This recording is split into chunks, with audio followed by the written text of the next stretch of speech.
In tonight's news edition, His Majesty the King inaugurates the Abdali Boulevard, the largest mixed-use urban development project in Amman.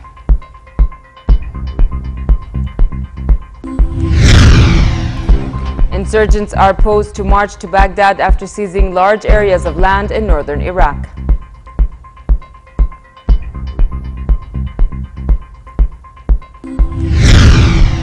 And the World Cup 2014 kicks off in host nation Brazil after months of preparations. Good evening and welcome to the news at 10. His Majesty the King has asked his personal envoy, His Royal Highness Prince Talal bin Muhammad, to prepare a comprehensive and detailed blueprint on national occasions and how to maintain them as a national heritage. In a letter to Prince Talal, King Abdullah said the national heritage, which embodies our history, should live in our consciousness as a source of pride and inspiration for us and the generations to come. He mentioned such occasions as Independence Day and the Great Arab Revolt anniversary, as well as other milestones in the development of the armed forces and security agencies. In the message, the king praised Prince Talal as a Hashemite prince and distinguished officer proud of his lineage and national belonging. He pledged support to the prince in this endeavor.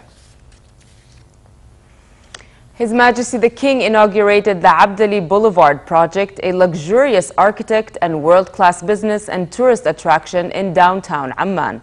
During the ceremony attended by senior civic and military officials, businessmen, local and regional economists and representatives of the media, a number of speakers highlighted the project's vision and the value it adds to the national economy. This report has more. Abdali Boulevard is the largest mixed-use urban development scheme in the capital Amman. It is a 300 million dinar project, part of the $5 billion Abdali project. His Majesty King Abdullah launched the project in the presence of Her Majesty Queen Rania and His Royal Highness Crown Prince Hussein, as well as high-ranking officials, officers, and local and international business people. Their Majesties and the Crown Prince were briefed by Baha al-Hariri, owner of the Horizon, an international construction conglomerate, on the project, and toured several parts of the facilities. The project, called the New Downtown of Amman, spans over 384,000 square meters with a built-up area of 1,800,000 square meters. It comprises residential, commercial, hospitality, retail outlets, entertainment facilities, and serviced apartments. يسعدنا أن يضاف إنجاز هذا الصرح الحضاري. Mundir Haddadin, board chairman of Abdali, stressed that the project will help attract businesses and will be a main landmark in the capital. He stressed that the project is a true representation of partnership between the private and the public sectors, noting that the project creates jobs for the young Jordanians, which will help enhance the livelihood of citizens. إن مجموعة شركة مشاريع الكويت القابضة تفتخر وتعتز. Mohammed Al-Saqaf, CEO of the Kuwaiti United Real Estate Company, said the Abdali Mall, which is part of the project, will be open next year. He added that the Kuwaiti company would continue to invest in Jordan, adding that the firm's investments in Jordan exceed $1 billion, distributed in different sectors such as banking, insurance, and real estate. بدأت أعمال البنى التحتية في هذا المشروع في العام 2005. Joseph Al-Hilu, chairman of the Abdali Investment and Development PSC, said work is underway to develop the blueprints and infrastructure for the second phase of the project, which entails having about 800,000 square meters of built-up area. He also reviewed the phases of the implementation of the project, adding that it was completed despite of the difficult financial conditions and challenges. Abdali, the largest integrated development project in the heart of Amman, is a public-private partnership between the government-owned state developer National Resources and Development Corporation Mawarid and Horizon. Hala Dababne for the news at 10. His Royal Highness Crown Prince Hussein led a ceremony for the graduation of the first Special Operations Parachutist course this year. During the ceremony at the Prince Hashim bin Hussein School for Special Operations, the Crown Prince bestowed wings and diplomas to 145 graduates, including participants from Saudi Arabia, Qatar, Oman, and Bahrain. The graduates had completed land and air courses in addition to handling parachutes. Prince Hussein, the first to eject in the parachuting show during the course, received a shield and a diploma presented by the Special Operations Commander.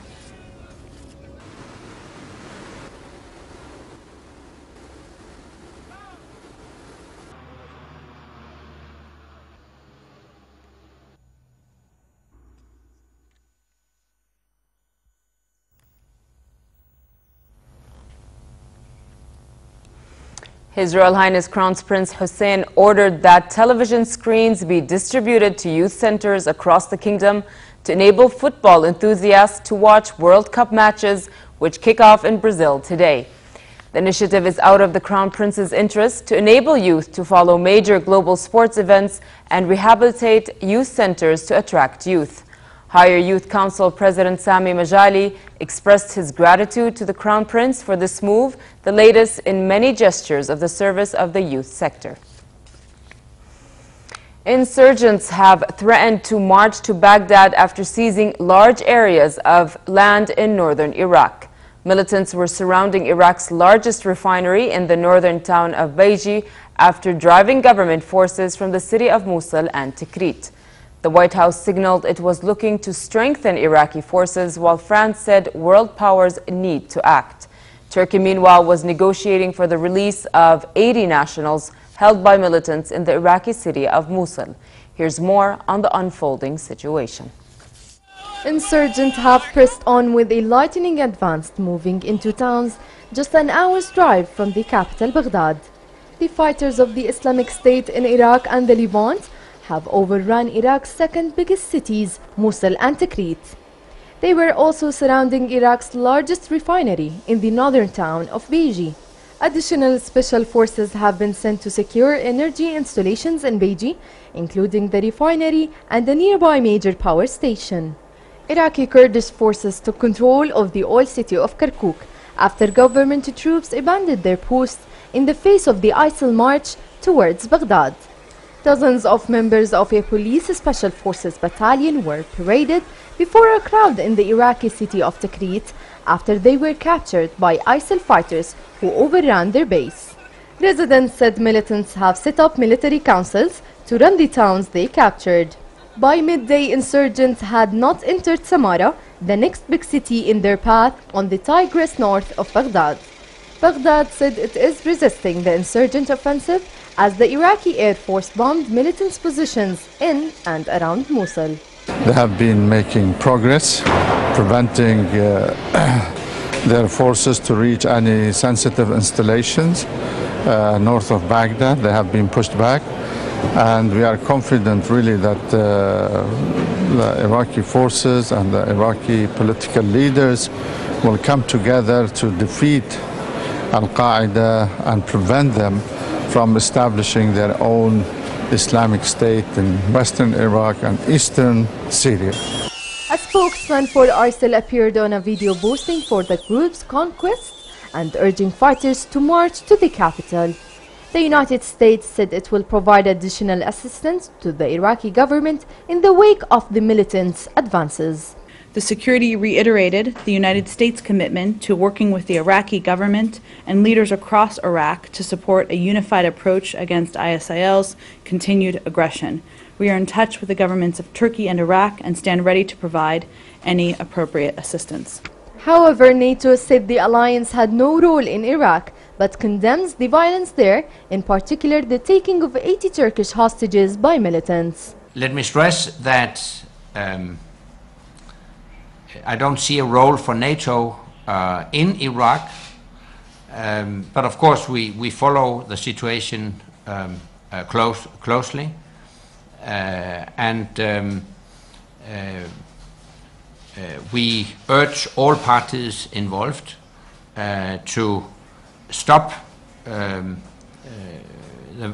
violence, and once again let me emphasize that the hostages should be released without any hesitation. The fighting has created a humanitarian crisis with hundreds of thousands of displaced people looking for safety. Refugees laden with bags and boxes queued at a checkpoint near Erbil, fleeing the stunning advance of the ISIL fighters. Displaced families arrived in cars from Mosul and set up tents. The United Nations Refugee Agency said it is stepping up efforts in the region to cope with the mass exodus. Hiba Latoum for the News at 10.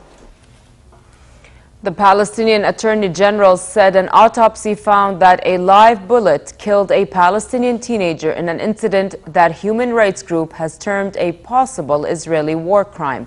Palestinian medics have said Nadim Nuwara and Muhammad Abu Thair, aged 17 and 16, were shot dead by Israeli troops using live ammunition on May 15 as they took part in an anti-Israel demonstration in the occupied West Bank.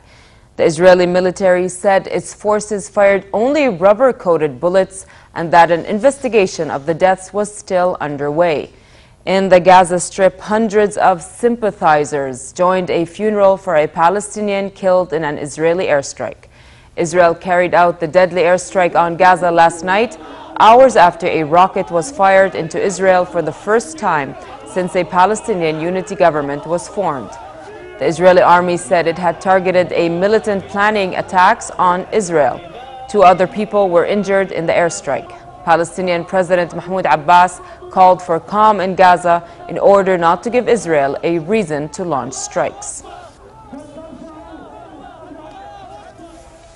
Afghanistan's army was out in full force to reassure voters of their security in the country's presidential election runoff set for Saturday. In the northern district of Qarabagh, the local army commander said locals could be sure of their safety at the polling booths. Security is being ramped up so the 2 candidates in the election runoff can continue campaigning after an attack on one of them killed 12 people. Frontrunner Abdullah escaped an assassination attempt on Friday when 2 bombs blew outside a hotel where he staged a rally.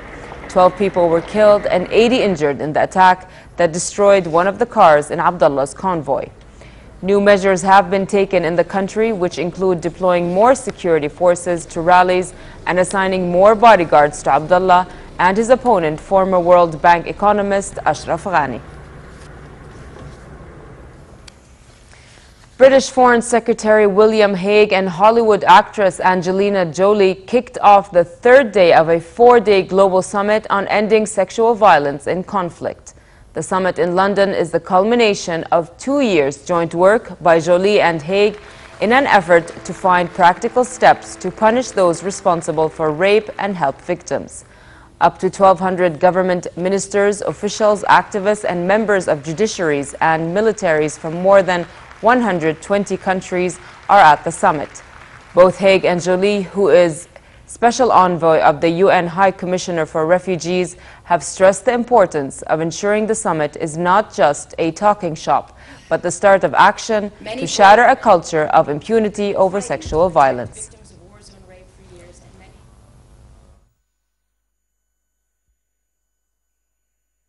We have moved a long way in the last 2 years in getting the world to talk about what was a taboo subject in most countries. And now we have to follow it with the action. But we as an international community have never done enough to stop this abuse. And we do the survivors a disservice when they know we are aware, but do nothing to hold the perpetrators accountable.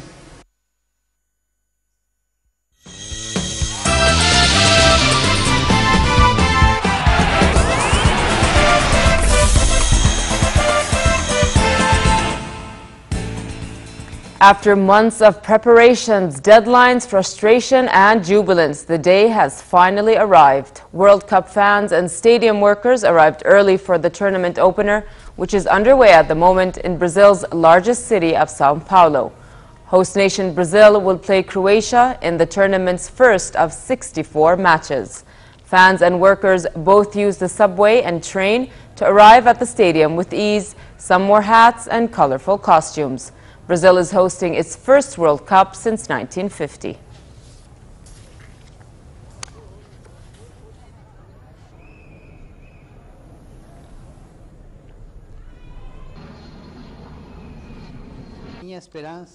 Even Pope Francis, who is a keen supporter of the San Lorenzo Soccer Club, said he is hoping the World Cup will be played in a spirit of fraternity and fair play and be a sign of solidarity among peoples. In a video message to fans and organizers in Brazil, the Argentine Pope said that sports was not only a form of entertainment, but above all, a means to promote the good and build a more just, fraternal, and peaceful society. And finally, cool tonight in most regions with northwesterly winds. Tomorrow it will be warm across the country, but hot in the Jordan Valley. Winds will be northwesterly moderate, turning brisk in the afternoon. The Gulf of Aqaba should expect a warm night and hot day tomorrow with northerly moderate winds and calm seas. Next are the lows and highs for tonight and tomorrow.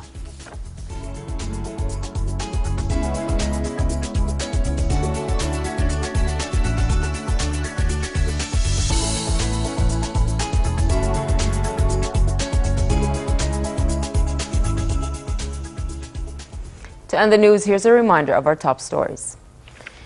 His Majesty the King inaugurates the Abdali Boulevard, the largest mixed-use urban development project in Amman.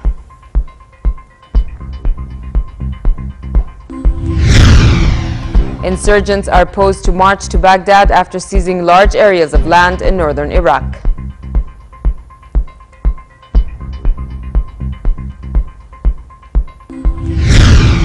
And the World Cup kicks off in host nation Brazil after months of preparation. With that, we come to the end of tonight's news. I'm Nancy Khair. Thank you for watching. Have a good night.